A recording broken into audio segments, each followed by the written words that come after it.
মানুষের জন্ম ভগবান সেবা করার জন্য এবং এই করলে ভগবানের কাছে ফিরে যাওয়া যায়। মনুষ্য জন্ম ভগবানের সেবা করার জন্য, তা করলে ভগবানের কাছে ফিরে যাওয়া যায়।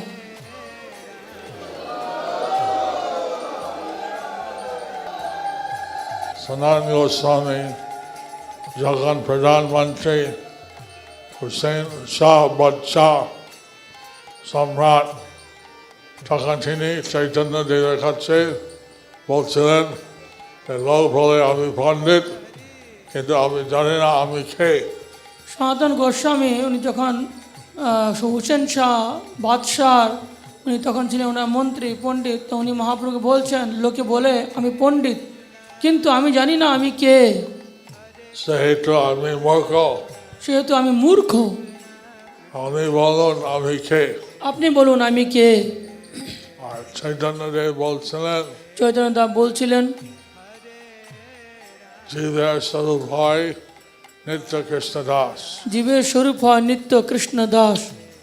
তুমি নিত্য শাশ্বত জীব তুমি নিত্য শাশ্বত জীব, এবং তোমার কাজ হচ্ছে এবং তোমার কাজ হচ্ছে শ্রীকৃষ্ণের সেবা করা। শ্রীকৃষ্ণের সেবা করা।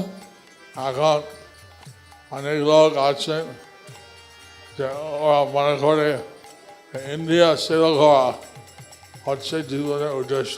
অনেক লোক আছে যারা মনে করে ইন্দ্রের সেবা করা হচ্ছে জীবনের উদ্দেশ্য। তাদের বলা হয় গোদাস, তাদের বলা হয় গোদাস, ইন্দ্রিয় গোলাম। ইন্দ্রিয়ের গোলাম। এবং যারা ইন্দ্রিয়কে অনুশাসন করে এবং যারা ইন্দ্রিয়কে অনুশাসন করে তারা গোস্বামী।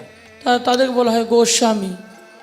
যাই হোক, যাই হোক, আমরা চাচ্ছি যে সকলে তার ইন্দ্রিয় এই শাসন করবে এবং কৃষ্ণ সেবার মধ্যে থাকবে।